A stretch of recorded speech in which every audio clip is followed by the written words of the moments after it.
Hey, Marty, I was just thinking about you, and I thought I'd shoot you a message. Oh, hey Mike. That's so weird. I was just thinking about you too. Must be that Taylor family magic at work again. You know, whenever I meet new people, one of the first things I tell them is about how the men of our family all have a sixth sense. And no one ever believes me. People are so boring these days. Oh, you know what? I do that too. I honestly think that it's the fact that we're claiming that the magic runs on the male side of our family that people won't believe us. I think that if it was a tradition passed down among the women, people would take us more seriously. Don't you agree? Absolutely. People are so prejudiced. Anyway, I'm glad you texted me because I was wondering if you wanted to go for a game of golf or something with me this weekend. I've been wanting to go for a while, but I haven't had time. Are you free this weekend? Oh, actually I am. I never have time for golf either these days, but it would be nice to meet up this weekend for a round. Besides, I haven't seen my little brother in months. We're definitely due a catch-up. That's exactly what I was thinking. Some exercise, some fresh air, and an afternoon with my big brother Mikey is just what the doctor ordered. Maybe after, there'll be time for a quick beer in the clubhouse. There will be time for a beer afterwards. We'll make sure that there is time. How are you and Caroline getting along these days? No arguments recently? No, actually, we've been doing much better. Since Joanna moved out, we've had much less to argue about. But I can tell you about that while we're playing golf. You didn't text me just to talk about my marriage, right? And I'm guessing you didn't plan to invite me for a game of golf either. So, what did you want to talk about? Wow, I thought you were never gonna ask. Hey, we all know I talk way too much. It's always been this way, and you know me well enough that you should be able to just cut me off if I'm rabbiting, right? Right. It was actually about Dad. I had this really vivid dream about him last night. Oh, really? Was it a good dream? Yeah, it was nice. Dad and I were playing catch in the backyard just like we used to, except I was grown up. And we were having a really nice long chat about our memories of our childhood and everything. And Dad was super happy, cracking jokes and telling hilarious stories. It was a great dream. It was so bittersweet to wake up afterwards, because I really wanted to go straight back to sleep and continue to dream. That sounds really nice. I'm glad Dad was happy in your dream. Yeah, I really feel like he was there last night. I'm sure you know what I mean.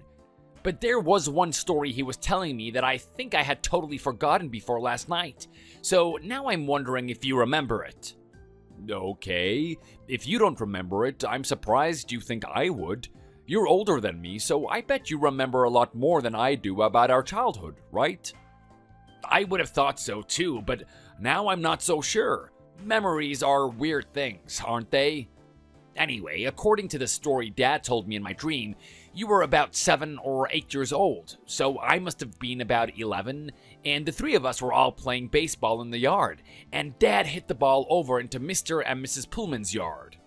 Well, that definitely happened. At least I remember a few times the ball went over the fence, but I don't know who hit it. Yeah, so I guess Dad hit the ball, but he was too embarrassed to go and ask for it back, so he made us go. So then you and I went around there and snuck into their yard to get the ball back. But Mrs. Pullman caught us and started yelling that we were stepping on her flowers or something. And Dad said he was watching from the other side of the fence and laughing at us the whole time. Apparently it was really hilarious because you said something like, "Oh my God, Mrs. P, they're only flowers. Why don't you just take a chill pill, man?" And she was so mad that she started shouting about how you were a rude, insolent boy, and if we ever came into her yard without permission again, she was gonna call the cops. Yeah, dude, she was so mad whenever she caught us in her yard. I can't believe you remember that. I definitely remember Mr. and Mrs. Pullman. They were always so grumpy, yelling at us and telling us to keep off their property. I just don't remember you talking back to her like that. Well, there was at least one time that I told her where to stick it. She was so mean, but I didn't know Dad was watching the whole time. Why didn't he speak up for us? Actually, that kind of reminds me of how I sometimes used to watch Joanna doing random stuff, like walking to school and stuff like that. When you're a parent, I think it's interesting to watch how your kids behave when you're not around. Haven't you ever done that with Frankie? I don't think so. Frankie's always been so clingy. I think if I was around, I was usually with them and making sure that they were okay. Right, Frankie was different like that. You probably wouldn't feel comfortable spying on them in case they spotted you and freaked out. But they're so much more confident these days, don't you think? You've done an amazing job with her, especially since you've done it all by yourself. We've both had our work cut out where parenting is concerned, right? Sometimes when I think about it these days, I can't believe the kind of trouble Joanna used to be when she was a baby. Like, remember how small she was when she was born? I could hold her in one hand. Even my father-in-law was worried about her, and it took a lot to bother him. He was such a manly man, you know? Totally afraid of showing any kind of emotion about anything. But those first few weeks after Joanna was born, when we didn't know if she would make it through, that definitely affected him. I still think Joanna's actually the only person I ever saw him worry about. She might even be the only person he really cared for, because I know he never showed any affection to Caroline. Don't you think he loved his daughter as much as he loved his granddaughter, really? Maybe he just didn't show it as much. If he did, he didn't show it at all, and he was just plain mean to me the whole time I knew him. Yeah, I remember that. I honestly don't know how you stood for it. That guy was so rude to you every single breath he took, and you're not the kind of person who'll just stand by and let someone bully them, right? I mean, look at Mrs. Pullman. She was just trying to protect her precious flowers, and you totally roasted her. I know, I kept having to tell myself that it was for Caroline. I was only putting up with it for her sake at first, and then after Joanna was born, it was for both of them. And it was totally worth it. We hated each other at first, and Caroline's dad even tried punching me in the face and threatening me with a baseball bat a few times, but he never won. So eventually I think I earned a kind of begrudging respect from him because I never backed down, you know? And then when they both got ill, they really had to appreciate you, because you and Caroline looked after both of them, didn't you? I don't know if I could have done that. But you two worked so hard to make sure that they were comfortable once they weren't able to look after themselves anymore. Yep, because there wasn't anyone else who could do that for them. Caroline and I had to either put them in a care home or look after them ourselves. But we both felt so bad at how much they were suffering. At the end of the day, they were still her parents and Joanna's grandparents. And by the time they were coming to the end of their lives, things had changed. We developed a real affection for each other, I think. I know Caroline's dad never really expressed his feelings to me or Caroline, but I know he appreciated the care we took of him. I could see it in his eyes sometimes, especially after her mom was gone and he was by himself. Well, I think you're a very patient person, Marty. I don't know if I could have done what you and Caroline did. I think you're capable of more than you know, Mikey. You've taken such great care of Frankie already. They've been through so much and you've been there the whole time. Anyway, I think I need a break from thinking about my in-laws now. It's a little bit depressing to think about that time, even though it was years ago. I have to get on though. I'm supposed to be in the middle of putting some shelves up in the office. Caroline needs more space for all of her books. Okay, well, don't dwell on the past too much, man. I guess I better get back to work as well. Let me know about golf, yeah? I'm sure golf will be fine. I'll see you at the weekend. Okay, call me if you need to cancel or anything. Hi, honey, it's your dad. How are you getting on? Hey, Dad, I'm doing fine. Why? Is something up?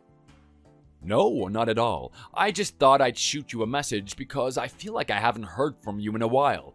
You must be really busy these days. You haven't even sent me a selfie to prove how hard you're working like you usually do. I need to see those bags under your eyes or I'll start thinking you're slacking. How's this? Yeah, you're right. I haven't been able to call or text so much recently. I've been super busy. I barely have any free time at all. It's kind of a good thing, though. My team got assigned a cool design project to work on this month, so we've all been doing tons of overtime to make sure it's perfect. Oh, okay. That is good news. Don't burn yourself out, though. You look like you've lost a little bit of weight. Have you been eating properly? Dad, I haven't lost any weight at all. Are you kidding me? You know I'm not the kind of person to skip meals. I'd still be eating breakfast, lunch, and dinner even if the world was about to end. Don't worry too much about me. Our office has a great cafeteria, so we never go hungry. My boss is always on at me about taking breaks as well, but I get really into work, so I just forget. But enough about me. How have you been, Dad? How's Mom? Have her headaches been getting any better? I'm doing great, thanks, Joe. Your mom hasn't had any bad headaches recently either, so I think I can say she's doing fine as well. I was just tidying up in my office and I found an old photo album from when you were about 4 years old, so I thought I should probably send you a text to see how you were. Oh my god, and now you're sat on the floor of your office quietly reminiscing about all our great times together and getting all sentimental over memories you have of me as a little girl, right? How did you know? But you were such a sweet little girl. Everyone who saw you always said how lovely you were and how you'd become such a beautiful girl when you were older. You're so embarrassing, Dad. That's all in the distant past now, isn't it? Well, I'm sorry for being so proud of my only daughter, but can you blame me? You're kind, smart, and beautiful. You always caught people's attention wherever you went. I just got used to people admiring you. When you were little, it was because you were such a sweetheart, and when you were older, it was because you were so smart. I think all of my buddies at the golf club got tired of hearing your name because I talked about you so much back then while you were applying to colleges and stuff. And you never needed extra help or anything. You did it all by yourself. That's why I think I have a right to be proud of you and tell you about it sometimes. I don't want you to forget that you're great, okay? Okay, Dad, thanks. I think I got the message. I won't forget how much you love me and how proud you are. But seriously, I probably need a little pep talk today, so thanks for saying all of that and reminding me that I kick butt. Have you made a lot of friends at your new job, honey? I know you're really busy and everything at the moment, but I think it would help if you had someone to chat at break times and stuff. I get a little bit worried about you living all by yourself, you know? You don't go out late at night and walk home alone, do you? I thought perhaps if you lived alone, you'd meet someone. Dad, are you trying to find out whether I have a boyfriend or not? If you are, you're not being as subtle as I think you were hoping. You know it's none of your business, right? Yeah, I know that. I was just wondering, because I heard from your mom that you went on a couple of dates with a guy a few weeks ago, but I haven't heard anything else about it. And I thought after you moved out, that would be the most natural thing to happen. I don't want to put any pressure on you, though. I know your work is super important to you. It's okay. You don't have to worry about any of that stuff. I never walk around by myself after dark, and I'm great at maintaining a work-life balance. I even have friends. Okay, I'm sorry I brought it up. I know you'll talk about that kind of stuff when you want to. And you know, you don't have to have a boyfriend at all if you happen to be... Happen to be what? Into girls? Yeah, well, you know we're a very progressive family. We would be totally fine with any of that. So you don't think that Greg, the super jock boyfriend I had in high school, who you met and tried to be best buds with, is enough proof that I like guys? I don't know. People change. Greg might have just been someone you went out with to find out what you're into. Anyway, okay, this is getting super awkward now. Can we just drop the subject before the office floor opens up and swallows me whole? You're the one who started it. If you can't handle the heat, stay out of the kitchen, Dad. You're right, I shouldn't have asked. I'll remember for next time. Actually, there is something I've been meaning to share with you guys for a few weeks. Oh, really? What is it? Well, I was going to call and talk to you over the phone, but I guess it's fine to just tell you now.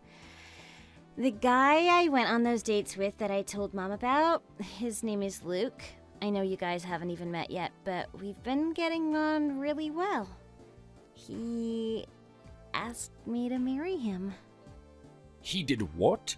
Without my permission? How dare he do such a thing? I'm kidding. Congratulations, honey.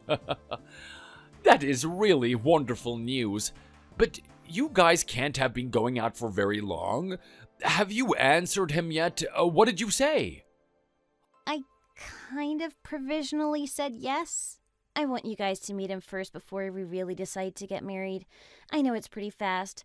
We've only been going out a couple of months, but he's such an amazing person, Dad. You're going to absolutely love him. Oh my goodness, Joanna, this is huge. Oh, your mom is gonna lose her mind when she hears about it. You should probably call her immediately after this and tell her, because otherwise she'll find some way to blame me for finding out before she did. I'm not gonna say anything to her about it until you've told her, okay? She's gonna be so happy for you. We both will be. I can't wait to meet this guy so I can judge him. Can you bring him next time you come to visit? How about Thanksgiving? It's only a couple of weeks away, but you were planning on coming anyway, right? Actually, yeah. I was hoping to bring him for Thanksgiving if you really don't mind. I wasn't sure if it would be okay, because you guys always say Thanksgiving is time for a family, but I'm hoping Luke will be family soon, so I thought maybe you'd understand. Absolutely. You'll have to bring him for Thanksgiving dinner. But definitely talk to your mom about all of this first, and ask her permission too. Oh, I'm so excited. If you guys get married and have kids, I can finally realize my dream of becoming a grandpa with a big belly who falls asleep on the sofa after lunch like my pop used to. That is such a weird dream to have, but okay. I'm a weird guy, what can I say? I hope your fiancé is excited to have an oddball father-in-law. Have you told him about our family's psychic powers yet? No, Dad. I'll let you do that. I wouldn't want to spoil your fun. Anyway, I'll see you in a couple of weeks, okay? Okay, honey, don't work too hard. Love you. Love you too, Dad. Hey, Dad? Is something wrong? I haven't heard from you since we left the house after Thanksgiving dinner. It's not like you to keep this quiet after meeting one of my boyfriends. And this time it's even weirder because it's my fiancé that you met and I still haven't heard what you thought about him. I've been waiting for you to call for almost 2 weeks. I'm getting seriously worried about you. Are you sick? I hope you don't hate Luke so much that you can't even bring yourself to speak to me. Hey, honey, I'm sorry for the radio silence. I know I should have called or texted you or something last weekend, but I wasn't sure what to say. Oh, Lord. You really didn't like him, did you? What's up? You know you have to talk to me about this eventually, so just spit it out. It's not that bad, I promise. I don't have a problem with Luke. He seems like a nice guy, and he's very good looking. You guys make a great couple. And his table manners were great. He was polite and kind to your mom and me. I really couldn't fault his behavior at all. Plus, everything he said about his family and his upbringing seemed great. His dad is obviously a successful businessman, so I'm sure his son will be a fantastic partner. If you're happy with him and you love him, then there's no doubt that you'll be perfect for each other. Your mom thinks so too. Yeah, okay, that all sounds great, but I know you and I think you're holding back. You have other opinions, don't you? I know there's something bothering you, Dad. What is it? Well, if you must know, it's just a feeling I get from him. Like there's so much happening on the surface, you don't notice what he's really thinking. I feel like there was kind of an act he was putting on, and I wasn't sure how much I could believe. I wasn't sure if I could trust him. It's something about the eyes, but it's difficult to explain what I mean. I'm sorry. It was such a weird feeling, and when I mentioned it to your mom, she had no idea what I was talking about. But I really can't get it out of my head. I feel like some part of him was honestly happy and loving, but there was a hidden part behind the facade, and I'm not so sure what it means for you or him. But you know I often get feelings about stuff that I can't explain. I always used to tell you that the men in this family have a kind of spiritual gift, right? Your Uncle Mike and I both have it. So I can't tell you exactly why I feel the way I do. You'll just have to take my word for it. There's something not quite right about Luke, sweetie. Right. So you're basing this snap judgment about the man I've agreed to marry on some crazy psychic feeling that isn't based on anything really except for a look in Luke's eyes that you don't like? You're not going to turn around and say we can't get married just because you have a funny feeling about him, are you? I knew you'd be mad if I told you. That's why I didn't want to say anything about this. Oh, just ignore me. I've had plenty of feelings that came to nothing. Of course I'm not going to stand in your way if you've decided that Luke is the guy that you want to marry. You guys just work on choosing a date and your mom and I will help get everything ready. We have your wedding fund all saved up, so just send over the invoices as they come. Thanks, Dad. I'm absolutely certain that Luke won't let me down. He's the best guy I've ever met. We'll set a date and let you know how our plans are coming, okay? Okay, sweetheart. If you're sure, then I'm sure too. I expect this weird feeling is just me being sad that you're getting married and you're not going to be my little girl anymore. Time goes by so fast. I can't believe I'm going to be walking you down the aisle soon. Oh, I love you, honey. Have a great day at work. Thanks, Dad. I love you too. I can't wait for you to see me in my wedding dress. Hi, Martin. What's up? How are you and Caroline these days? Oh, hi, Luke. We're both fine. It's strange to hear from you out of the blue like this. Is everything okay? Everything is fine. I just wanted to check in with you guys since we haven't seen you in a few months, and Joe said you hadn't texted recently. How are the shelves that I put up? I hope they haven't fallen down already. Did you put the gardening books up there like you said you wanted to?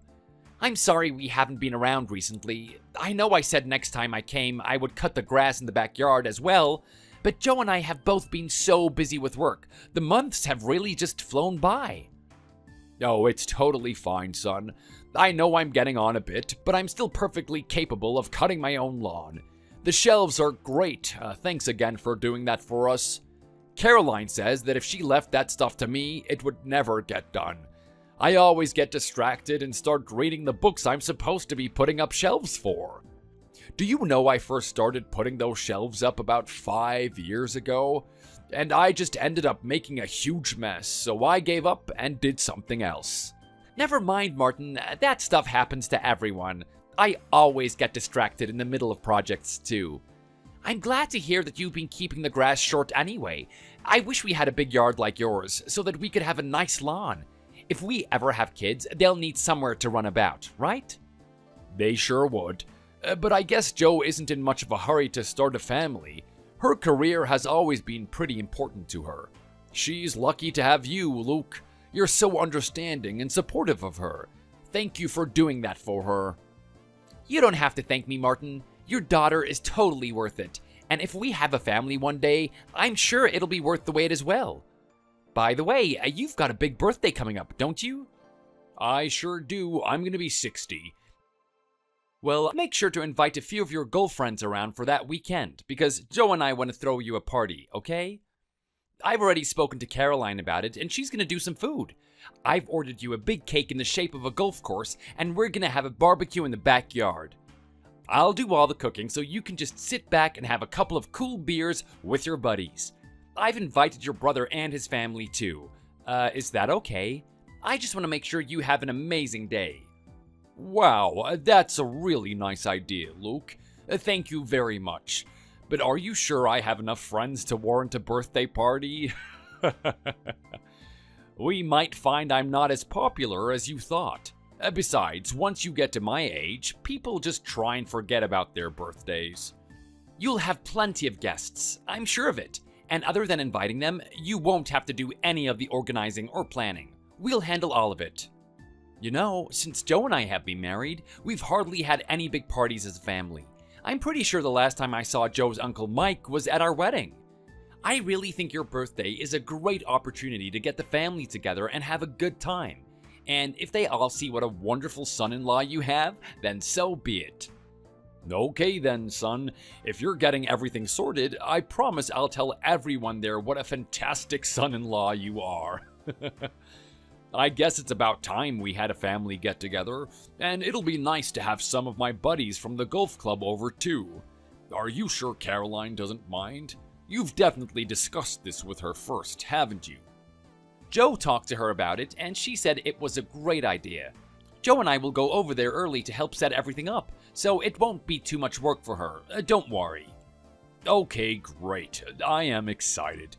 I haven't had a proper birthday since I was a kid. I can't even remember what the birthday song sounds like. I'm sure you'll recognize it when you hear it, Martin. We'll see you next month then. Hey, Marty, what's up? I hear we're all invited over to yours for your big birthday party. Now I'm wondering what happened to my big 60th birthday party. How come you didn't throw me one? No, it's not up to me, Mike. It's all Luke and Joe's idea. They're basically forcing me to have a party, and I'm not sure why. Well, it can't be that bad, can it? We'll have to bring you a present. What do you want? I was thinking a big bottle of whiskey. You don't have to bring me anything. I'm not asking for presents. I hadn't even considered that you'd bring anything. But if you really have to, I suppose whiskey would do. Martin, are you okay? I know you're trying to laugh it off, but it really seems like you're not into this whole party thing. Is there something bothering you about it? Is it about Luke? Haven't you been able to shake that off feeling you have about that guy? Well, it's not about Luke or the party, actually. It's nothing serious. I had a weird dream. Caroline's dad was in it. You dreamed of your father-in-law? That is very weird. What did he say? Was he back to complain about how you're no good for his daughter? No, not at all. He told me to write down 6 numbers and they would lead me to a big financial gain. You're saying that your father-in-law came into your dream and gave you the frickin' lottery numbers? Oh my word, Marty, have you bought a ticket? And if not, why not? What is it, $2 a play? You'd be insane not to give it a try. Do you think? I've been wondering what to do about it all week. It's not like the guy was nice to me at all while he was alive. Why would he suddenly turn up in my dream like this? Who cares? You could be a millionaire. I say don't worry about why too much and just do it. You basically have nothing to lose. If you're not going to do it, tell me what the numbers were and I'll buy one. One of us has to try it. Fine, I'll do it, but I'm not going to be a millionaire anyway, because when I woke up I could only remember the first 5 numbers he said. Still, it kind of feels like cheating. It's not cheating because nobody really knows what the numbers are going to be. How can a spirit from the past see into the future anyway? Just use the numbers as you remember and put a random one as the 6th. It is going to be crazy if your numbers come up. What are you going to do? I don't know, but I guess I have to give it a try. I expect you'll find out the result, because if I win, I won't exactly be able to keep it a secret. Just promise me you won't say anything to anyone about this dream I had, yeah? Sure, man. I'm not going to blow your chances, am I? Michael, the lottery numbers were right. Can you believe this? This is insane. I'm getting the prize for 5 correct numbers. It's gonna be huge. You have got to be kidding me. The numbers you saw in your dream were the winning ones? If only you remembered the 6th number, you would have won the jackpot. Who cares about that though? 5 numbers right is still a lot of money, isn't it? Oh, this is unbelievable. I really want to know why this happened, man. I know what you mean. I am so freaked out right now, I can't even think straight. But why did he give me these numbers? He never liked me. I can't believe he'd want me to be rich. The only person in this whole family he ever really loved was Joanna. Why wouldn't he give her the numbers? Maybe he couldn't. She's not exactly gifted with open-mindedness about the occult, is she? Maybe he couldn't contact her himself? Well, do you think he expects me to give her all of this money? I wouldn't mind it, but she's not poor or anything. Her and Luke are doing fine. They have more money than Caroline and I do. Yeah, I don't know, man. Maybe he felt bad that he treated you like dirt the whole time he was alive until you and Caroline ended up looking after him while he was sick. Perhaps he couldn't move on in the afterlife until he settled this debt he has to you guys. This is his way of repaying you for that suffering and making sure you have a comfortable life now. Yeah, I guess it could be something like that. He was always a fair man. Maybe he can't move on until he feels like he's paid us back. But I'm still in shock about this. I'm definitely gonna need a few days to think about it. Do you think I should talk to Caroline about her dad? I don't know, actually. She's like Joanna, right? She'll think you're crazy if you tell her that her father came to you in a dream. Yeah, you're right. I'll leave it. You should. Just enjoy your winnings for now. Hey, Mike, are you at work right now? I am, but I'm not busy. What's up? I dreamed about my father-in-law again last night. I think this is like the third or fourth time he's shown up in my dream recently. And it's not just me dreaming of him.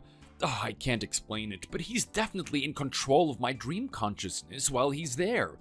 It's like a nightmare, and I can't get away from him. That sounds kinda scary.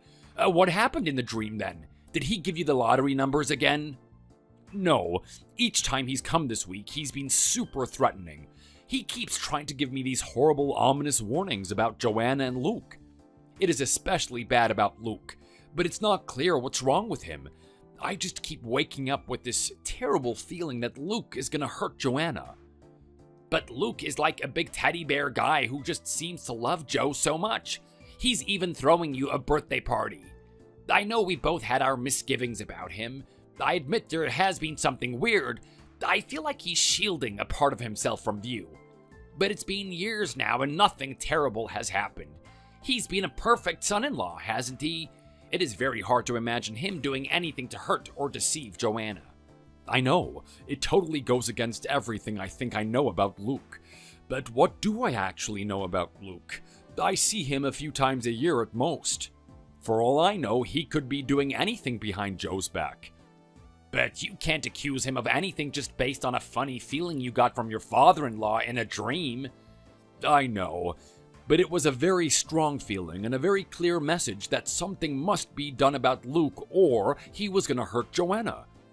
The old guy definitely wants me to get rid of Luke somehow, but I'm not sure exactly why. And the worst part is, I don't know if it means he's gonna hurt her physically or emotionally. What if he threatens her or uses violence towards her and I knew and did nothing?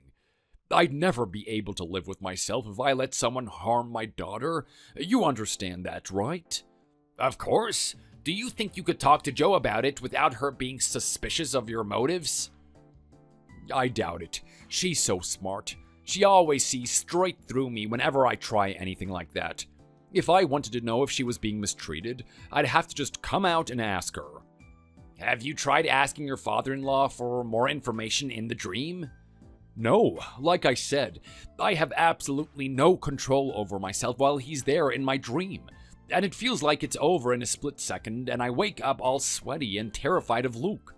I wish I could answer him back, because then I could finally confront him for being such a nasty piece of work while he was alive. I mean, seriously, what right does he think he has to come back to me in my dreams and carry on messing with our lives after making me miserable for so many years? But there's no point in getting caught up in these bad feelings between me and him. I know this is all about Joanna and how much he cares about her. Even in death, he's obviously still there watching out for her and caring about her, right? I should just do my part to protect her too. That's all he wants me to do. And it's all I want to do as her father. So, what are you going to do? If you try to confront Joe and Luke and it turns out to be nothing, you could cause a serious rift between you all. Besides, you have your big birthday party coming up. Why don't you wait until that's over? You can watch them while they're over at your house at least. I guess I could just wait a week or so and see if I can figure out anything from their behavior towards each other. But it's also really hard to ignore these warnings, because you know it's the real deal. He proved that to you by giving you the correct lottery numbers, right? I think this must be what all of that was about. It was a way to make sure you knew the dreams were real premonitions and not just nightmares about your scary father-in-law. That is what I was thinking too. Do you think Caroline would believe me if I told her about the lottery numbers and everything? I'm not so sure. If I was you, I'd wait until you either have some clear evidence or an obvious message about what to do. Then I'd do what your dream father-in-law says, because we know he's right. So far, all you know is that you have to get rid of Luke, right? Maybe if you just leave it for a few nights, your father-in-law will be back with a clear reason or something. Until you have that, I don't really think you can do anything. I'm sure it's really upsetting, though. I wonder if there's anything else you can do. Like what? I thought about hiring a private investigator to check out what Luke is doing, but what if that was all found out and he isn't doing anything wrong? That would make me look like a maniac. I don't know. It's probably not such a huge deal. I'm sure parents hire people to spy on their children more than you think. Do you reckon? Yeah, I don't know. Anyway, Marty, I'm gonna have to get back to work now. Let me know what you decide and how everything is going, okay? Okay, I'll message you soon. Hi, sweetie. How are you doing these days? Hey, Dad. Not bad. I've just been working a lot. Are you okay? Are you excited for the party? Yeah, I'm fine. I just thought I'd send a message to check up on you. It seems like Luke texts me more than you do recently. Oh, Dad, I'm sorry. I never remember to text you. Luke is so much better than me at staying in touch with people. He has so much energy, even after a long day at work. He's doing all of the planning for your party. I've done hardly any. All I know is that I have to turn up and help decorate the house. We're so lucky to have Luke, aren't we? Yeah, he's pretty incredible. What's he up to these days? Is he busy with work? I guess so. You could just ask him if you want to know what he's up to, though. I know that. I just wanted to ask you because I wanted to know if you're spending enough time together. You're my priority, and I want to make sure you're happy, don't I? Does he get home on time and stuff? He's not working too hard, is he? I don't want to think that planning my party is going to be a burden on you two. I feel like these questions have some kind of ulterior motive, but whatever. If you must know, we are both really busy most weeknights and we both get home late. We cook a lot on the weekends and that's what keeps us going during the week, but we're not spending too much effort on your party. Luke would never have suggested holding a party if he didn't think we could manage it, so don't worry about that. So, you're both out late most nights and you don't really know where he is or what he's doing until he gets home? Doesn't that worry you? What? Dad! I knew you were getting at something. You can't start acting all suspicious of Luke. I said we're both out late. We're not doing anything weird. We both just work hard. Some nights I think he hangs out with his buddies after work. And sometimes on weekends he has people over for a game of cards or something. I have friends too. You know, it's allowed. Yeah, I know. You're both allowed to have your personal lives as well as married lives. I'm sorry, I wasn't trying to suggest anything weird. So you think Luke is doing something behind my back? Do you have a good reason to think this, or are you just having one of your funny feelings again? You know Luke by now, right? We've been married for almost 6 years. Can't you just forget about your weird first impression of him and move on? He's not hiding anything from us.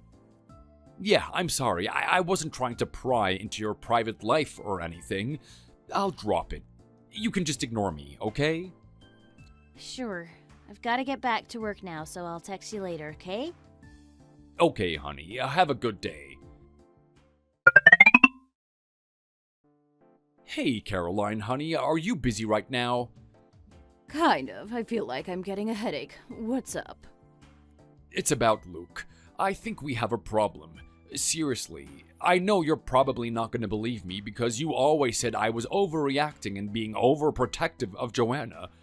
But I still have this terrible feeling that there's something he's not telling us. He is up to something, Caroline. I know it. Oh my god, Marty, are you being serious? You have to stop this nonsense about Luke. You're taking it too far. I know you always want to trust your instincts about people, and I appreciate that, but it's been over 5 years and Luke hasn't done anything wrong. For goodness sake, the guy's throwing you a birthday party next week and you still can't just accept that he's a good person. I'm not just gonna walk away from that situation if I know in my heart that there's something wrong, okay? You knew that about me when you married me. Can you just hear me out about this? It won't take long. Fine. Talk. I'm listening. Okay, well, do you know my friend Craig has a son who works at a hotel in the next town? I can't remember the name of the hotel, but it's not a huge chain or anything. I know Craig, and I know he has a son, but I don't know anything about a hotel. What does this have to do with Luke? Craig's son thought he saw Luke checking into the hotel with a woman that wasn't Joanna.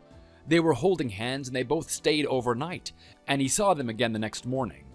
Can you believe that? I think he's been cheating the whole time that they've been married. I'd bet my life on it, actually. Oh, come on, Martin. He thinks he saw someone who looked like Luke, but it could have been anyone. You can't tell me you think that's proof that our son-in-law is cheating. It's not just that he saw them. He found their names in the booking system afterwards. They didn't even bother to use fake names. So the next time he saw them go in there, he called me and I went there the morning after and saw them leave. That was yesterday morning. I saw Luke with my own eyes. That is not all. The other woman is pregnant. Craig didn't tell me that, or maybe he didn't notice, but it seemed perfectly obvious to me. Luke even touched her belly before they kissed and said goodbye. Well, I don't believe it. Luke always talks about how he wants children, but he says he'll wait until Joanna is ready. He would never betray her like this. You can't just go around accusing people of cheating without any proof. I have proof now. I saw them with my own eyes. Why won't you believe me? I'm telling you the truth. Well, I think I'll wait until I see actual proof, like photographs or something like that. Until then, I'm not going to give credit to your crazy imagination. You've always been obsessed with the idea that Luke isn't good enough for Joanna or something. You're probably just daydreaming this stuff so you can start talking about your instinct again. So you refuse to believe me? You're my wife. If you don't believe me, how am I going to convince anyone else that this is true? I don't know, Marty. You'll just have to find some proof. You can't make crazy allegations about people like this without it. Look, my head hurts. Can we just drop this? Fine. I'll have to find a way to prove it to you before it gets any worse then, won't I? Hi, Mike. I hope you're not too busy. I just really need someone to talk to about this stuff with Joanna and Luke. Oh no, what's up? Did something happen? Have you had any more dreams? I did, but that's not the worst thing. The worst part is that I saw Luke coming out of a hotel with his girlfriend. They were obviously together. He was holding her hand and she was pregnant. I had no idea that this was going to get so bad so quickly like this. I just thought it was a bunch of freaky dreams that would all come to nothing. Oh man, this is bad. Have you spoken to anyone except me about it? No wonder we both had that feeling about not being able to trust that guy. I wonder how long it's been going on for. I know. I hate to think how long he's been deceiving us all. I haven't said anything to Joanna about it yet. I tried telling Caroline, but she reacted really badly and said she couldn't believe anything without proof. Now I'm afraid to bring the subject up with Jo, in case she says the same thing. Well, that's probably because you don't have any proof. Did you take any photos of them? I couldn't. They were quite far away, and by the time I got my phone out, all I could see were the backs of their heads. You're just gonna have to try again then, aren't you? But what about your party? It's only a week or so away. How are you gonna face having Luke in your house when you know what you do? I don't know. It's a total disaster. I'm just gonna have to get the photographs as proof and convince Caroline and Joanna before the day of the party. There is no way I can have him in my house pretending like nothing is wrong. I totally agree with you there. If I was you, I would probably want to confront him, and I might even bring a couple of buddies.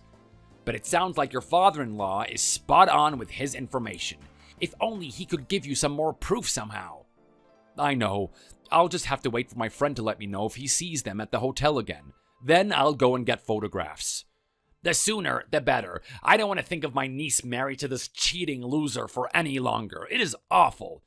Let me know if you need any help with this. I can lend you my camera with the fancy zoom lens if you like. It's okay. I think it'll be better if I can take a photo with my phone. Then it'll automatically have a time and date stamp, and I can save it in the cloud so it doesn't get lost if I damage my phone. Okay, that sounds like a good plan. Good luck. Hi, honey. Are you busy right now? Are you getting ready for work? You didn't leave yet, did you? Hi, Dad. Wow, what's up? You sound totally manic. It's weird of you to text me so early in the morning for one thing. What's going on? I'm not manic. I just have something to talk to you about, and it's kind of urgent. Can you promise to listen to me and not freak out or start saying that I'm going crazy? Sure, I guess. Can you just tell me what's going on? You sound all worked up and it's worrying me. Okay, well, I've been having some weird dreams recently. It's been a few weeks, but every couple of days I dream about your grandfather, your mom's dad, not mine. And each time I dream of him, he keeps being really scary, saying that you're in danger. But until now, it wasn't so urgent, just vaguely threatening, right? But this morning in my dream, I got this clear feeling that he does not want you to drive today. At least not by yourself. You mustn't drive your car to work, do you hear me? But Dad, you can't really believe this, can you? I have to get to work today and my car is the only possible method of transport I have. It's just a dream, right? I can't really explain it without sounding like a madman, but remember the time a few weeks ago when I got 5 numbers right on the lottery? That was because your grandfather came into my dream and gave me the correct numbers. I think he wanted to prove that he was telling the truth and that I should believe him. But that's totally insane. Dad, it's not even funny anymore. I'm actually worried that you might be losing your mind. So you're saying Grandpa thinks my car is dangerous and I shouldn't drive it or something? I'm sorry, but I can't just take a day off work because you had a dream. Isn't there anyone else who could drive you? I just really don't feel good knowing you're out in that car. Can you promise me you'll try and get a lift with someone else? Fine, I promise I will try and get a lift to work. I won't drive. Are you happy now? Just go to work and try and forget about these weird dreams of Grandpa, okay? Hey, Dad. I just wanted to say sorry about driving when you clearly told me it would be dangerous. I'm sorry I didn't believe you. You deserve better. Hi, honey. It's okay. You don't have to apologize to me. It was scary as heck to get that phone call saying you were in the hospital, but I know you're gonna be alright now. I should have listened to you. You've always listened to your instincts, and when I was a kid, I thought that was awesome. You're like a psychic superhero, but these days I've been telling myself that it's all stupid and you're just overreacting. It was wrong to think that, and I'm sorry. I know you only ever want what's best for me. Really, I'd rather you did prove me wrong by being just fine driving around yesterday. It's worse to be right and know that you're in the hospital. I could have done more to prevent you driving. I'm just glad the accident wasn't worse. Actually, I think the fact that you warned me about the car did help. I wasn't going anywhere near as fast as I usually go. So when the car suddenly swerved and I lost control of it, I just crashed into the barrier at the side of the road and managed to stop the car from hitting any other cars. At least I know I didn't hurt anyone else, right? If you hadn't warned me, I would have been traveling way faster and I would have caused a huge pileup. Imagine all of the people who could have been killed or injured if I hadn't been able to stop. I really don't want to think about it. Has the doctor been in to see you today? He told us yesterday that your ankle and a couple of ribs are broken. Yeah, he came in to see me this morning to see how I got through the night. I didn't sleep much.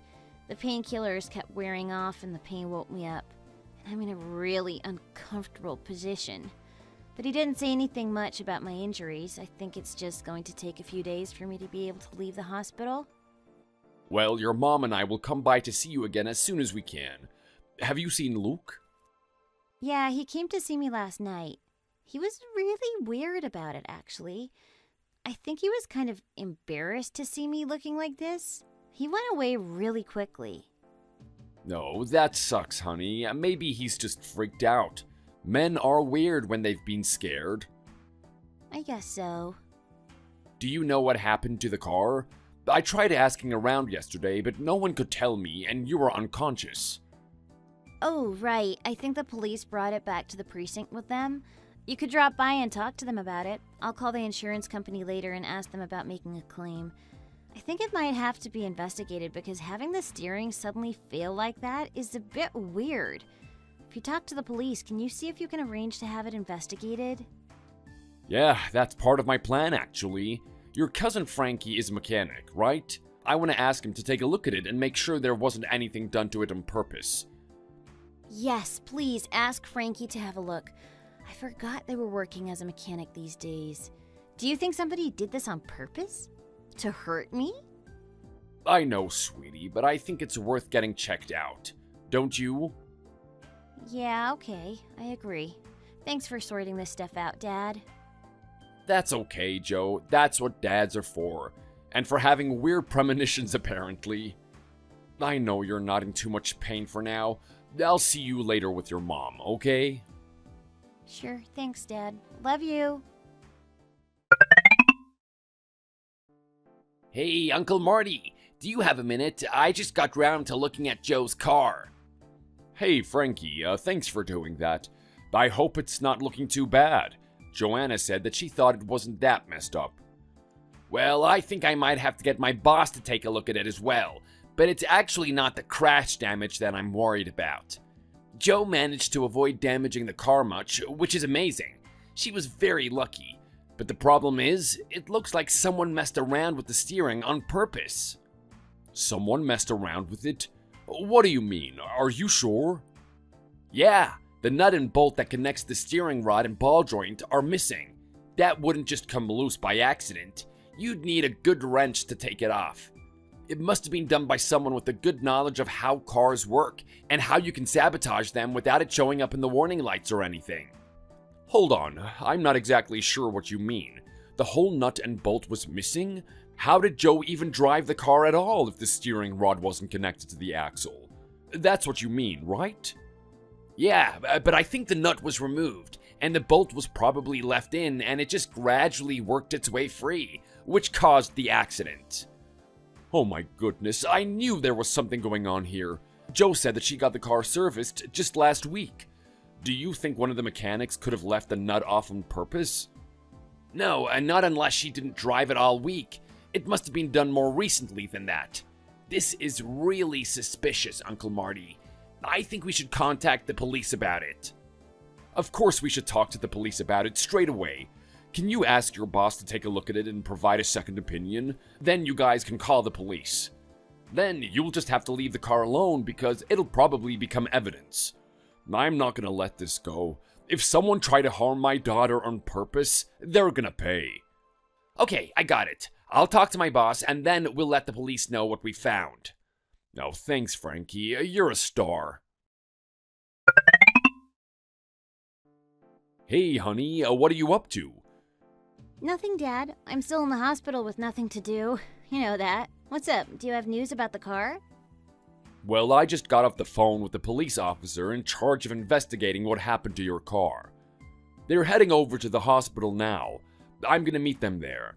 Is Luke there as well? He told me he was gonna head there to have lunch with you. The police are coming again? We were just about to head down to the cafeteria for lunch. Do they seriously have to come here now? I'm hungry. Yes, it's important. But can you do me a favor? Don't tell Luke that the police are on their way there, and don't let him leave if you can manage it. Just make up some excuse and keep him in your room until the police get there, okay? Can you get him to help you do your hair or something for a few minutes? Sure, but can't you tell me why? You're being super shady right now, and you know how I hate it when you don't give me the whole story. Can you just trust me this time, honey? Last time I asked you to trust me, you didn't, and then you ended up in the hospital. I'm not gonna run the risk of anything else happening to you. Okay, fine. I'll keep him here, but can you hurry? I don't know how long I can distract him before he starts to wonder why we're not eating lunch.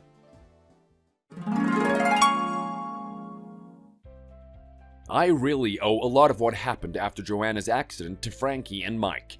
It was Frankie that figured out how the car was sabotaged after all. After Frankie told me about the steering fault, I asked Joe to give me the name of the garage and the mechanic who serviced her car. When I went around there, I was pretty surprised to see the woman I saw coming out of the hotel with Luke. She was just sitting in the office as though she owned the place. That's when I realized there was something really suspicious about the whole situation. I knew I needed to find out exactly what was going on, and fast. So the next time I heard that Luke and his mistress were staying at the hotel together, I sent Mike around there with his phone, camera, and zoom lens to get as many pictures as he possibly could of them leaving together. After that, all we needed was proof that Luke and his girlfriend were responsible for tampering with Joanna's car. It wasn't as difficult as I thought it might be. The next day, Frankie agreed to go around to the garage and pretend they were looking for work. They met the owner, Luke's mistress's father, and he said they could do a trial shift. At some point during that trial shift, Frankie found some instructions for removing the nut on the steering wheel ball joint that caused Joanna's accident. They told the police about it, and the police went around to the garage and discovered that photos of those instructions had been sent to Luke's email. When they visited Luke and Joanna's house, they found a printout of the instructions as well as an old wrench and the nut from the ball joint stuffed in a drawer in the garage. The officers said that it was plenty of evidence for them to file a warrant for Luke's arrest. They were already at the hospital when I arrived. I felt so sorry for Joanna when I saw her in the hospital. Luke was being led away by a couple of police officers, and another was trying to explain to her what they were arresting him for. She was totally blindsided by the whole thing. She believed in Luke and trusted him completely, right up until the moment the police officers showed her Mike's photos and the photos from the garage. It was really difficult to watch her finally begin to understand the depths of his betrayal. I'm glad that the police arrived before I did, because I don't know what would have happened otherwise. If I had gone there and found Luke alone or with Joanna, I probably would have tried to hurt him somehow. I was so angry knowing what he had done to my daughter. But it's better that I never got that opportunity. It wouldn't have helped Joe to see me act like that, and I probably would have been arrested alongside her husband. After the police left, I tried my best to explain what I knew to Joe, and when my wife arrived, I told her all about it as well.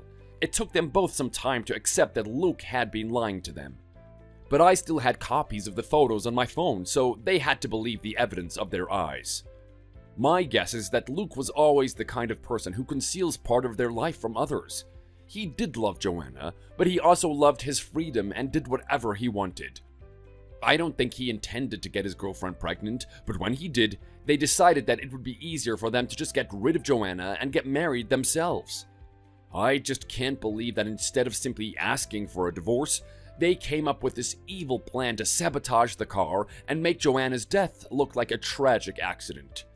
My daughter was totally floored by the idea that the man she loved and trusted had actually planned to hurt her and even tampered with her car with his own hands.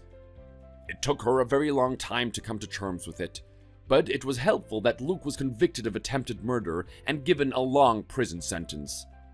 His mistress and her father were also found guilty of conspiring to murder Joanna because they helped Luke form and carry out his awful plan.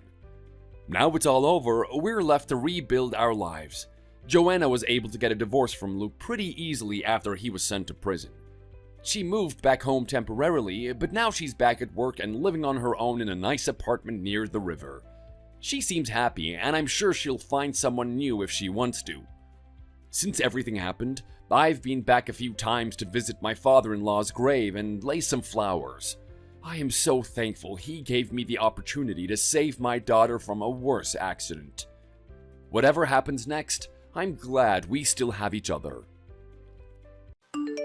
Hey son, how was school today? Did you have that history test you were worried about today, or is that next week? I forgot. It's next week. I still have to study for that tonight, Dad. Thanks for reminding me. School was fine, but there's a guy in my AP English class who is so annoying. He keeps trying to catch me out on stuff. It's like he wants to prove he's better than me or something. What is he doing? Can't you talk to your teacher about it? I guess, but I don't really want to talk to the teacher. It's not a big deal. It just bugs me.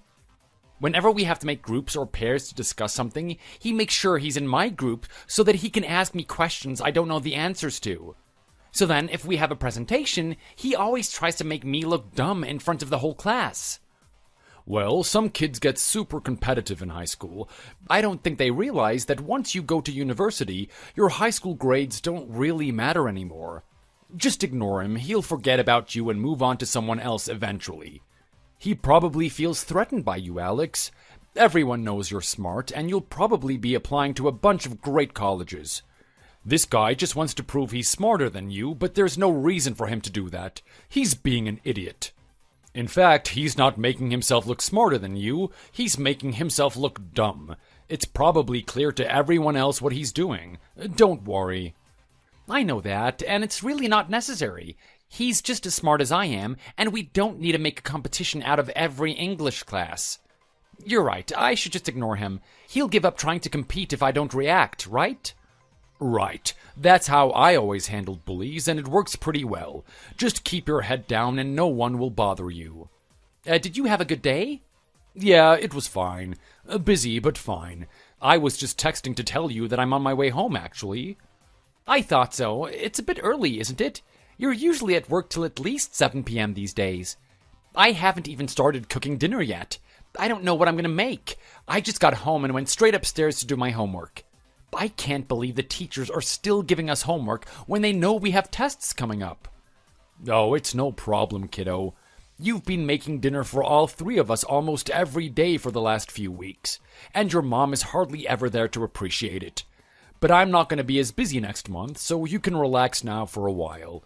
Actually, I was planning on trying to get home in time to make dinner myself today. That's why I got out of work earlier. I just think it's fair since you got tests coming up. Really? That's great. You know how much I love it when you cook, Dad. I can't wait. It's been such a while since you had time to do dinner. Well, don't get too excited. I'm not making anything special tonight. Probably just mac and cheese. If you're in the kitchen right now, can you check if we have cheese?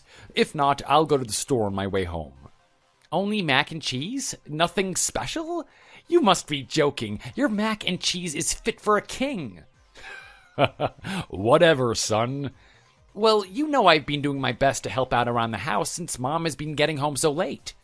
But if I'm honest, I'd rather eat your food than anything I can make. You see, that's why I wanted to make something nice for you this evening.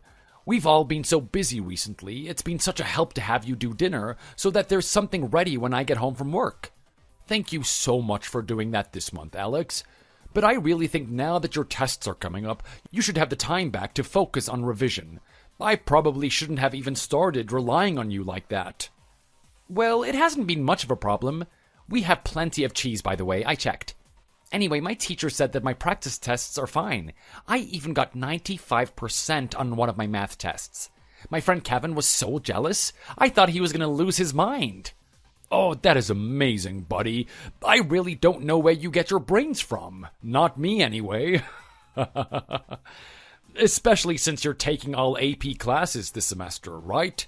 Isn't the material really complicated? If I was you, I would need all the time I had to study that stuff, and I probably still wouldn't understand most of it. It's fine, really. It's not that much more complicated than regular classes.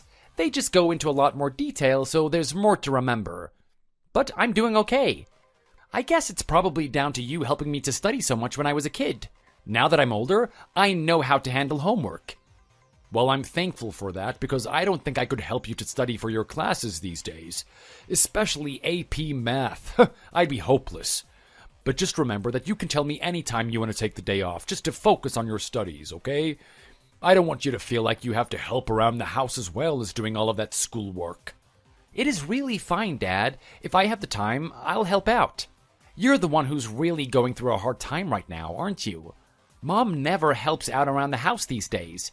She just comes home from work and makes a huge mess and expects us to deal with it. But that's because she's really busy with her work as well.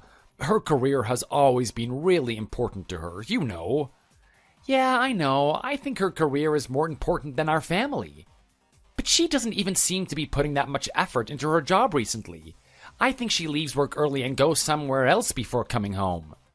What makes you say that? I don't know. Sometimes if I walk by her, it's like I can smell alcohol or tobacco, but she doesn't smoke. I'm starting to think that she's not spending that much time at work anyway. I feel like you're the only one doing a full-time job in this family. Well, try to go easy on your mom, okay? She's worked really hard for so many years, and she has a lot of stuff going on right now. And I don't mind working a bit extra for you guys. Now is my chance to feel like a real breadwinner. Whatever makes you happy, Dad, but you deserve a treat sometimes too. Oh, that reminds me.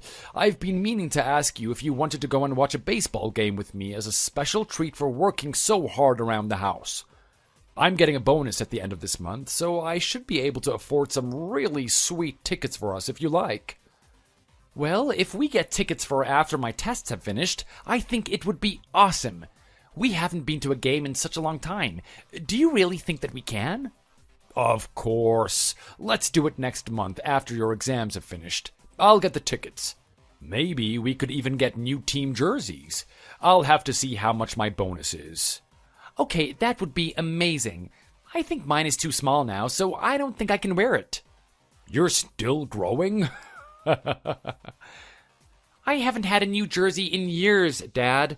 Of course I'm bigger now than I was when I was 13 or whenever it was when we last went to a baseball game. Okay. Just don't tell your mom about any of this, because I don't want her to think that we're wasting money. Sure, but if she asks, I'm not gonna lie to her. I'm not asking you to lie to her, just don't volunteer any information unless it's absolutely necessary. Okay, got it. I can't wait. Hey, Georgia, did you have a good day today? Are you gonna be home late again tonight? Do you know what time we can expect to see you? Yeah, I'm gonna be late again tonight. You know what? From now on, you can just assume I'm always going to be late if you like. I don't know why you suddenly care anyway. I haven't been home on time for months and you haven't mentioned anything. Well, I've been working late a lot myself, so I haven't noticed as much as I probably ought to. But recently you've been coming home smelling of alcohol. Even Alex has started to notice. Don't you think it's time you got whatever this is out of your system and started spending a little more time with your family? You could at least set aside one evening a week to come straight home and hang out with your son. Don't be ridiculous. If I come straight home after work, I'll just be bored and alone. Alex spends all of his life studying. Even if I am there, he just comes out of his room to eat and then goes straight back to study. Why should I try and spend time with you two when you're never there and he acts like I'm not there? That's not true. Alex has been getting home from school and cooking and cleaning because I didn't have time to. If you'd been around, you would have seen that. If you get home late, then you're not going to see him because after dinner is the only time that he has to study for his tests. You should at least get home in time for dinner one day a week to have a conversation with your son. You guys hardly ever speak anymore. Moms and their sons never really have anything to talk about when they get older. He's in high school now. We don't have anything in common anymore. Besides, if I try to talk to him, he starts acting like I'm too stupid to understand what he's saying. I'm sure that's not true, but if you ask him what he's studying at school, he's going to start talking about complicated stuff. That's not because he's a know-it-all or anything. It's just because his classes are more difficult now. He just acts like he doesn't have time to explain it to me. You could try asking when he's not busy studying. Like I was saying, if you get home early enough to have dinner with us, we'll all have plenty of time to talk, won't we? I just think you need to start taking an interest in Alex and the things he's into. It's making him sad that you don't seem to have time for him anymore. If you're around the house a bit more often, you'll be able to talk to each other more naturally. It's no use. I just don't feel like talking to anyone these days. Not unless I've had a glass of wine first. After my pay got cut like that, I am finding everything so difficult. I can barely get through the day without crying. I don't think you understand how humiliating that was for me, Bruce. I was so proud of my job before all this happened. But now I can't even look my own family in the eye?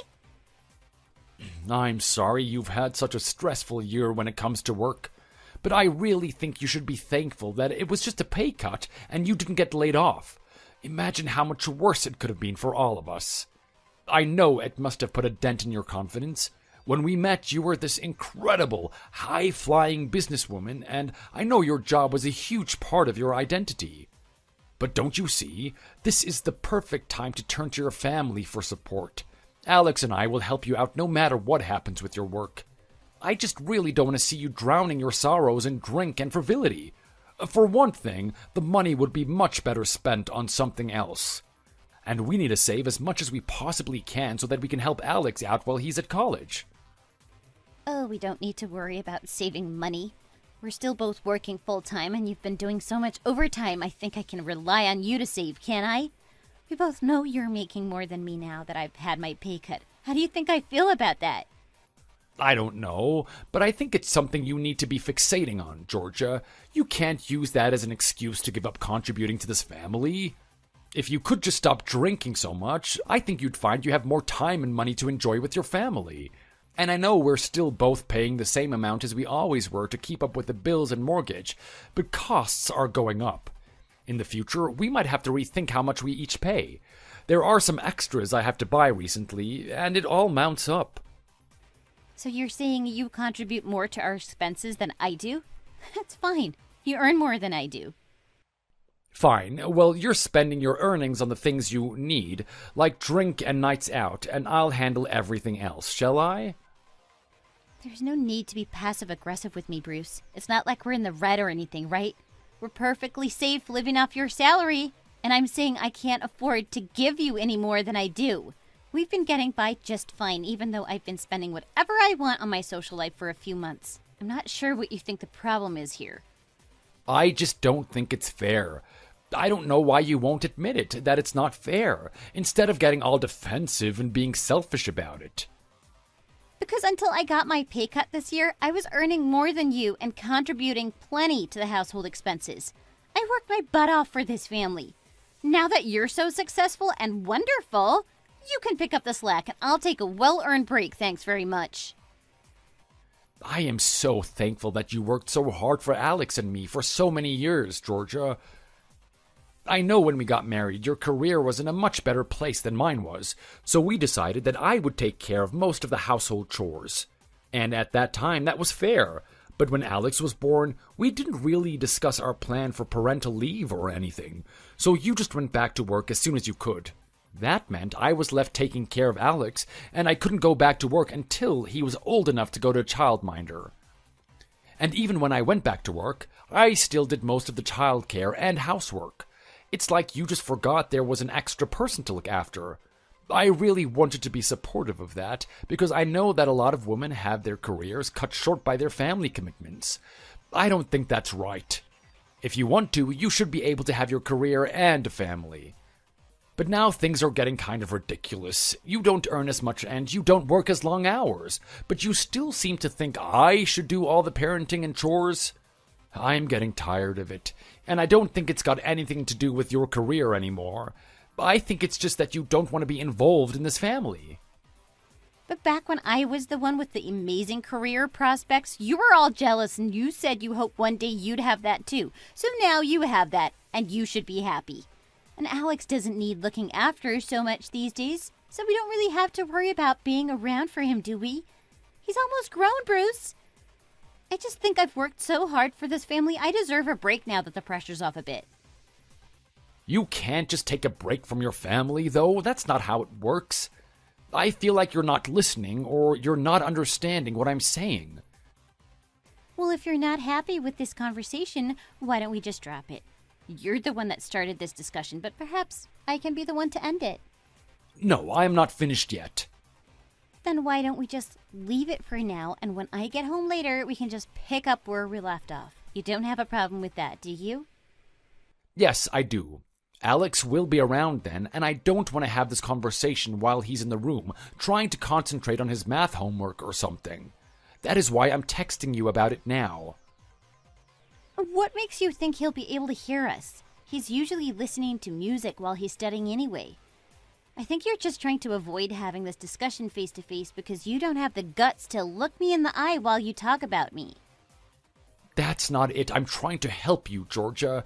I don't see how this crazy drinking and socializing can end well. And I want to protect Alex as much as I possibly can.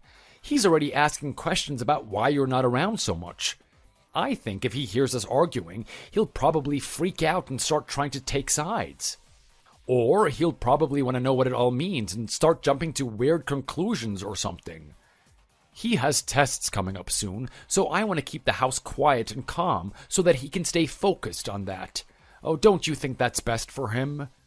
But the other reason I want to have this conversation now is that it's important to me, so I'd really rather get it finished now instead of putting it off again. Well, how about I hurry up and come home now? Alex won't be studying yet, so we can just ask him to take a walk to the store and pick up some juice or something. You're really not thinking about this logically, are you? Do you think we can sort this out in the time it takes Alex to get to the store and back? I'm just trying to find some kind of solution to make you happy so that you'll shut up and I can be left in peace. Isn't that logical? Well, if you're going to start being offensive, I definitely don't want to have this conversation in person. You'll just get ruder. I am not asking you to rush home early every night. I'm not even asking you to give up drinking completely. I just want you to pay a little bit more attention to your son. He misses you. And if you don't want to contribute more to the housework, perhaps you could put a little bit more of your salary towards getting a cleaner once a week. You think we need a cleaner? At the moment, your son is the cleaner, and we can't make him do that while he's supposed to be studying, so yes. I can't believe the only value I have to you is financial. You just want more money out of me, so you and Alex don't have to work too hard. That is not what I said at all. I specifically said spend more time with your son. First and foremost, that's the thing I want you to change. I'm tired of talking about this. It's driving me crazy. Fine, let's just talk about it another time. If you have been listening to me at all, you'll try and pay more attention to Alex, and maybe we won't have to have this conversation again. It just sucks the way things are going. It feels like I'm a single father, and it's just me and him on our own. Well, that's great for you. You were always one for busting the gender stereotypes. I'm sure you guys would get along just fine without me. Just the boys, together, enjoying baseball and video games. You don't have to worry about me, Bruce. I'll be fine. That's not what I'm saying. I'm trying to keep this little family of 3 together. Can you just act like you're part of our family? Do some mom stuff for a change? I'm really reaching the end of my patience with it. It's becoming more difficult to think of reasons to have you around. Yeah, I got it. Okay, you don't have to keep saying the same thing over and over. I'll try and get home earlier sometimes, okay? Can you just leave me alone now, please?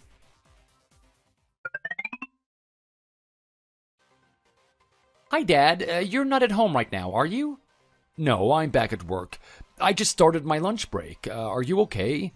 Oh, today's the day you finish school early, right? There's some stuff in the fridge for lunch. Help yourself to whatever you want, okay? Or you can make something yourself if you like. I'll make dinner when I get home, though. You're supposed to be using this time to study like your teachers are expecting. Yeah, okay. But actually, I was wondering if you came home early because it looks like there's someone in our house. Really? There shouldn't be anyone there besides you. Maybe I just left the lights on or something. Your mom is at work today, and she said she wasn't going to make it home until late again. No, it's not just the lights. There is definitely someone else here. There is a car parked in the driveway, and I don't recognize it. I'm pretty sure I've never seen it here before, so it can't be anyone we know. Huh? Maybe one of the neighbors is using our driveway while we're out. No, I just tried to open the door really quietly to see if it was unlocked, and it's open. There's a couple of pairs of shoes in the hallway, and one pair is a guy's sneakers, but they're not mine or yours. This is really freaking me out. There is at least 2 people in the house, and definitely a guy that I don't know. Alex, are you in the house right now? Just stop whatever you're doing, and please get back outside of the house. If there's someone in there, we don't know that they could be dangerous. But if they were trying to rob us, they wouldn't have taken off their shoes, would they? That wouldn't make any sense. I don't think whoever this is wants to threaten us or anything. It could be that Mom came home early from work and bought a friend. Or we left the door open and Grandma and Grandpa have turned up and let themselves in. That's possible, right? No, Grandma would have texted me that she was planning on coming over. I can't think of any reason someone would be in our house uninvited without intending to commit a crime. That means they're probably a threat if you catch them. Also, you know Grandma and Grandpa's car, right? It can't be someone you already know if you don't recognize the car. I really don't like the sound of this, Alex, so I really think you should go outside the house and wait for me to get home or for the police to arrive. Actually, you should go over to one of the neighbors' houses and explain to them what is happening. They'll let you wait with them. Okay, but I really don't think it's a robber or any kind of criminal. They're not even being secretive. I can hear them talking and laughing. It still doesn't seem safe to me. I don't want you hanging around there when there's someone you don't know in there. I keep seeing stories on the news where thieves come round disguised as salesmen and try people's doors. If we left our door open, there could be robbers in there just taking their time because they think we're all out for the whole day. You text me for advice, right? Because you didn't know what to do. I'm telling you what to do right now. Leave the house and go next door and wait there. I'll call the police. Yeah, I guess I texted you to find out what I should do, but also I thought you might know who was here. But I'm in the hallway and I can see into the house and it's all fine. Nothing has been messed up or taken. I really don't think whoever is in here is a robber. Oh my God, Alex, please just get out of the house. If something were to happen to you right now, I would never be able to forgive myself, so please just do what I say. Okay, I'll leave. But before I do, I'm gonna see if I can find out who it is. I'll just take a little look through the door to the lounge. That'll be okay, right? If there's someone on the couch, they'll be facing away from the door. And I can see from here it's not fully closed, so I'll be able to peek through the gap. No, Alex, that is dangerous. Please stop. I'm on my way home now. I told my manager that there's been an emergency, so I'll jump into the car in a minute and call the police from there. Dad! Hurry up! You have to get here as soon as possible. Oh, what is happening, Alex? Just hurry up!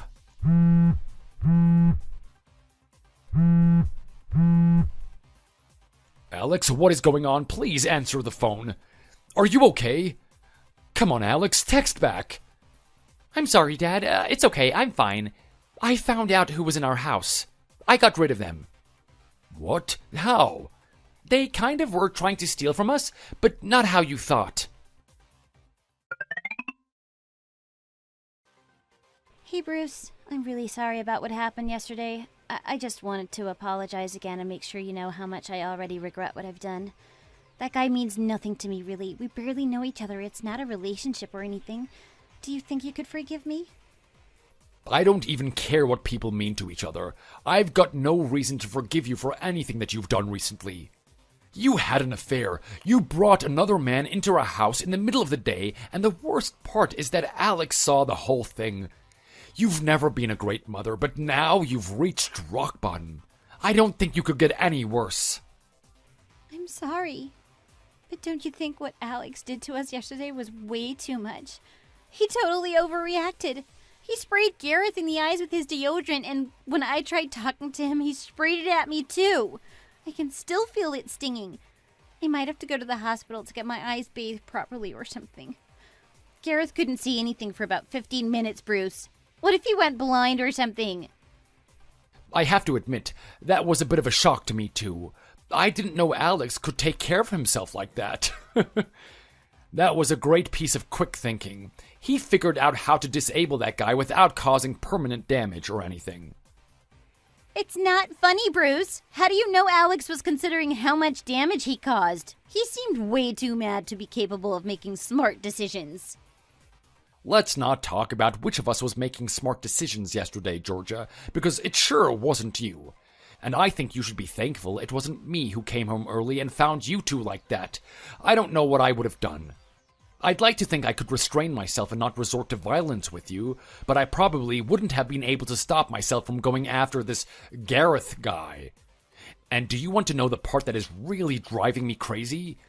You let that loser wear the baseball jersey I bought for Alex to wear to the game next month. It was a present.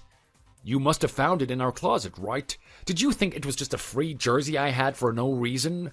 How dare you let that dirty playboy wear our son's clothes? I don't understand why it's such a problem. It's not a baseball jersey. It's not like I gave it to him. If you want me to replace it, I will. Gareth tore his shirt buttons off while he was getting undressed, so he couldn't put his own clothes back on. So I went to the closet, but I didn't want to give him any of your clothes because it would have been weird. That's when I found the jersey. Please, spare me the details. It is crazy that you would bring another man over to our house, but now I'm supposed to accept that you had to let him wear your son's clothes as well? As if that's not as weird as letting him wear your husband's clothes. I didn't do it because I thought it was hot or anything, Bruce. I'm not totally unhinged. You could have fooled me. But yeah, I'll include the costs of the jersey in the settlement, so you'll end up by replacing it anyway. What do you mean by settlement? Are you planning on asking for a divorce or something? Of course, why wouldn't I in this situation? Do you have something to say about that? Is there a problem? Of course I have a problem. I am not planning on marrying Gareth. Like I said, it's not a long-term thing. You don't have to worry about getting a divorce. Yesterday was just a 1D thing. It's out of my system now. Just a little fun, and then tomorrow it'll be back to normal. But I don't want to go back to normal after all of this. I don't think I could, even if I tried. Nobody asked you to look everywhere for your little bit of fun, but you did. There's no going back now. You cheated on me and betrayed Alex's trust in the worst way possible. You could have gone to a hotel or anywhere else, but you chose to bring that guy over to our home that we share as a family. Now, neither Alex nor I will ever be totally comfortable in that house because of all the horrible memories it contains. And he'll never be able to unsee that image of you and your buddy going at it on that couch. I said I'm sorry for that. It was just bad timing. I didn't think anyone would be home for hours. Obviously, I didn't plan it to happen the way it did. Neither of you have any morals. How could that guy even agree to coming over to the house that you live in with your husband and son? Is that the kind of thing you people find exciting? You are disgusting. I think you're going a bit too far, Bruce. Let's not make this weird. We just didn't really think it through too much. It was a spur-of-the-moment thing. He met me there, and we were going to go out, but we got distracted. No, you're right. We don't have to talk about this stuff. I just don't understand why you would invite a man to our house in the first place. At least arrange to meet at a hotel or something. Now that I know what you were doing in there, I can't bear to be in there myself. The thought of it makes me sick. I don't want to be in my own house imagining all of the places that you've both touched with your naked bodies. And it's not just me. Alex doesn't want to go in there either. He says he's staying at my mom and dad's house for a while, and I agree. I don't think we're going to go back to that house to live in. Whatever happens in the divorce, that house will have to be sold. I wish you would stop talking about getting a divorce. We haven't even talked about it yet. He's not the kind of decision you can just make by yourself, you know. We have to discuss what we both want and agree what to do. I'm telling you that I know everything that I did was wrong, and it won't ever happen again. Can't you believe me? I'll even pay to have the house redecorated. There'll be brand new furniture and everything. You won't recognize anything, I promise. Please don't ask me for a divorce. We can get through this. It's not just the cheating, Georgia. You haven't been behaving like a proper member of this family for some time now. And if you never managed to change your behavior when I asked you to, how do you expect me to believe you can change it now? I asked you so many times not to go out and spend money on drinking and socializing, and you couldn't even manage that for me. Remember last year when you started spending all of that money playing online gambling games on your phone? But I've stopped that now. But you didn't quit because I asked you to. You quit because your boss found out that you were leaving the office every 30 minutes to play games in the bathrooms. Look, I understand that work has been stressful for you this year, so I wanted to make sure you had time to yourself to relax. But you just took advantage of that and started spending more time out of the house. Now I discover that you've been having an affair. I'm sorry, Bruce. It was all a terrible mistake. I promise from now on I'll come straight home from work every day. I'll transfer all of my earnings into your account each month, and you can decide how much I have as an allowance. If you can just forgive me, I'll do anything, I swear. The only way that I can begin to forgive you is if you agree to a divorce. If you'll do anything, you can do that, right? I've talked to Alex about it, and he says that's what he wants too. He'll come with me, and once we've been able to start getting over this, then you can start seeing him again, if you're still interested in being part of his life. But I really don't want to be parted from you guys like this. You're all I have. Then why did you cheat like that and cause us all of this pain? I don't know. I was out of my mind. It was just an impulse and I shouldn't have gone through with it. Well, it doesn't matter now. It's done and you can't take it back. Also, I think I've been depressed. I wasn't ready to admit it before, but now I can see that I wasn't myself. So I started going to a bar near where I work. One of my coworkers goes there sometimes and she invited me. I thought it would make me feel better. And Gareth is one of our clients who sometimes also goes there. He noticed I seemed unhappy and he said he knew a way to make me feel more confident again. I thought he meant something like get a new haircut or something, but the first time I met him outside of work in the bar, he took me to a store and bought me new underwear. Then he said he wanted to know what it looked like on. Stop, I don't need to know this. But it really did help. I started feeling so much better about myself, but then one thing led to another. Seriously, I don't want to hear it, Georgia. The only thing worse than knowing you slept with someone else is having to hear you talk about it. So are you blaming all of this on how sad you were about having your salary reduced? Well, it really knocked my confidence, and you weren't being very supportive. How could I be supportive when you weren't around? Stop trying to shift this back onto me, Georgia. You weren't at work today, right? Well, I didn't really feel like it with everything that's going on, and I couldn't stop thinking about what you said about not moving out. I took the day off. Why are you asking anyway? I thought you didn't care about me anymore. I found one of your door passes in my car last night, so I went over there to hand it in. And I wanted to talk to them about a couple of things. I knew that story you told me yesterday about Gareth just being a work client you ran into by chance didn't check out, so I wanted to ask someone. Judging by the new story you told me just now, you admit that you lied. I forgot I said that. Well, I found out a couple of other things while I was there. Mainly about how the pay cut stuff was all a lie, and you never actually had your salary reduced. They can't just share that information with you. That's personal. But I'm your husband. I have a right to know your personal information. And I told them I'd let everyone know that you slept with one of their clients. So you blackmailed them into telling you my personal secrets? No, actually, when I mentioned the pay cut, your manager said, "What pay cut?" And then I said they should fire you because you're a liar and otherwise I might want to tell everyone about your behavior. So, you were divorcing me and you're going to get me fired as well? That is cruel, Bruce. Personally, I think what you did was more cruel. You lied so you could avoid contributing to the household expenses. You also used that lie as an excuse to get sympathy and to avoid spending time with your family. And now you've cheated on me in our own home. You have got absolutely no respect for me or Alex, have you? I promise I can make up for all of that. I never did that because I wanted to disrespect either of you. I was just going through some kind of crisis. You can trust me again, Bruce. Next time I won't let you down. I'll only ever think of you guys. I'll apologize to Alex and make sure he knows he's my #1 priority from now on. Please stop talking about divorce.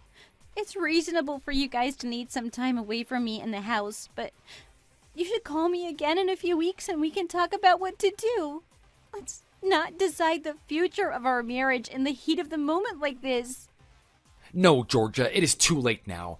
It is like I said, it's not just a split-second decision for me. I've been considering it for a while now. This just pushed me over the edge. At first I thought keeping the family together would be best for Alex. But now he's caught you with another guy on our couch. I have to take steps to protect him from that happening again. We can't live with you anymore. Maybe Alex is remembering that wrong. I am pretty sure when he came in we were just talking. We definitely weren't naked, were we? Georgia, don't start trying to pretend Alex imagined what he saw. That's just gonna mess him up even more. He can't prove it. Maybe he was just frightened and his imagination filled in some details. Stop. Why do you keep trying to deny what happened? Don't you realize I can't trust you anymore now that I know that you've lied to me so many times? Even if you weren't technically naked when Alex saw you, he was traumatized by what he saw. The technicalities can't change that. Our relationship is ruined, Georgia, and so is your relationship with your son. Please, just accept that and let us get on with our lives. But you can't just leave me like this. If you do, everyone at work will know it's true about the affair. If I'm fired and you leave, how will I afford to live? I don't really care. It won't be my problem anymore. And I'm not going to feel guilty about saying that because you brought all of this on yourself. These last few months you've done whatever you pleased without worrying about how we feel about it. Why don't you just go back to doing that? But I can't afford to lose you and my job, Bruce. Why won't you listen to me? Let me tell you something now, but you have to agree not to judge me. I can't agree to that, but if you need someone to listen to you, go ahead.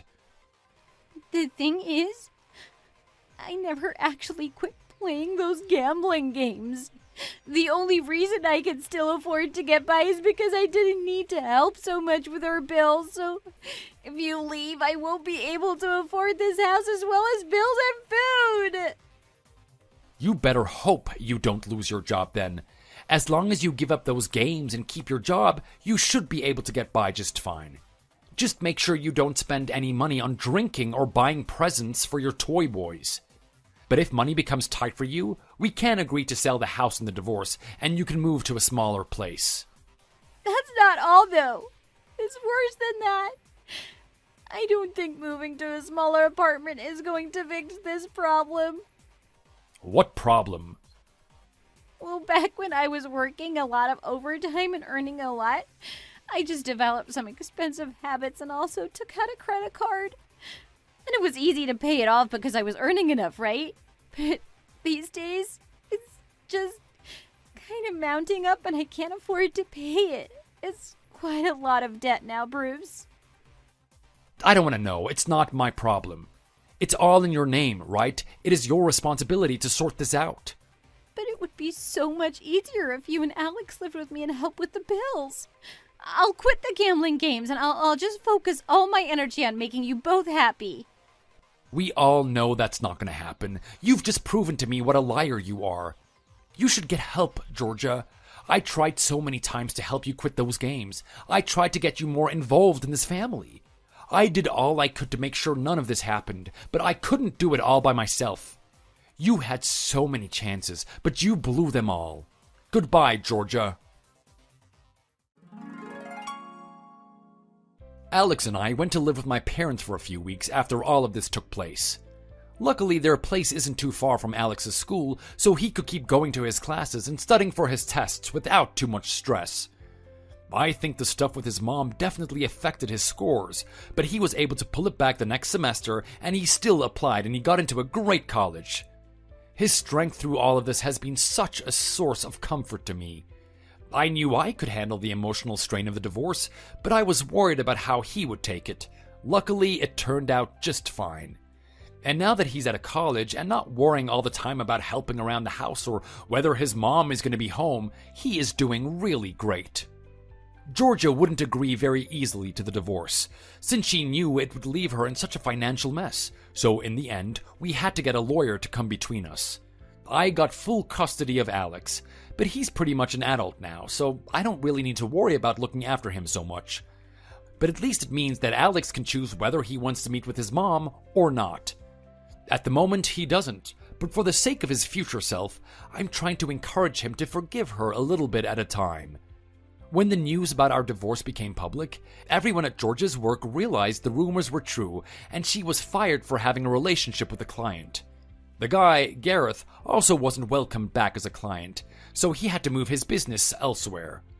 I heard afterwards that he's pretty close to bankruptcy because now he has a reputation and no banks will lend him anything. But I don't want to waste time thinking about that guy. These days I've pretty much managed to forget about his existence altogether. But I can't forget about Georgia. I changed my number to try and escape her, but she still calls my parents sometimes to ask about Alex and me. For a long time she refused to accept the divorce was happening, but the lawyer managed to make her see sense. he had to convince her to agree to the terms while they were still good, because otherwise I was going to have to take her to court.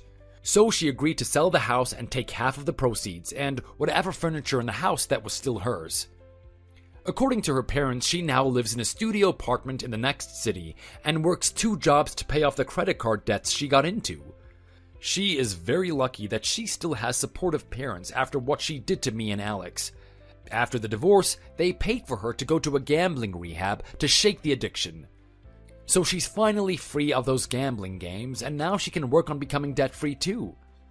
My life has been really great since the divorce. I've been able to move into a nice new place with a room for Alex and a spare room if he ever wants to bring a friend. My work is still going well, and I enjoy it a lot more since I'm no longer forced to work overtime to help pay for George's bad habits. Alex and I went through a lot to get a place where we finally felt happy and whole again. We were both hurt pretty badly, and I don't think we'll ever really forgive her. But as my coworker said, not having to worry about my partner and whether she cares about the family and everything will actually relieve a lot of stress. Even though I'm on my own right now, I feel like I can handle anything. I might even try dating again one day. But for now, all I need is the support of my fantastic son. We've always made a good team, and even with him away at college, we're stronger than ever. Maybe once Alex has finished his first semester at college, we'll take a little trip somewhere exciting. Or we could catch that baseball game we never got to see. Whatever happens, I'm sure we'll have a great time.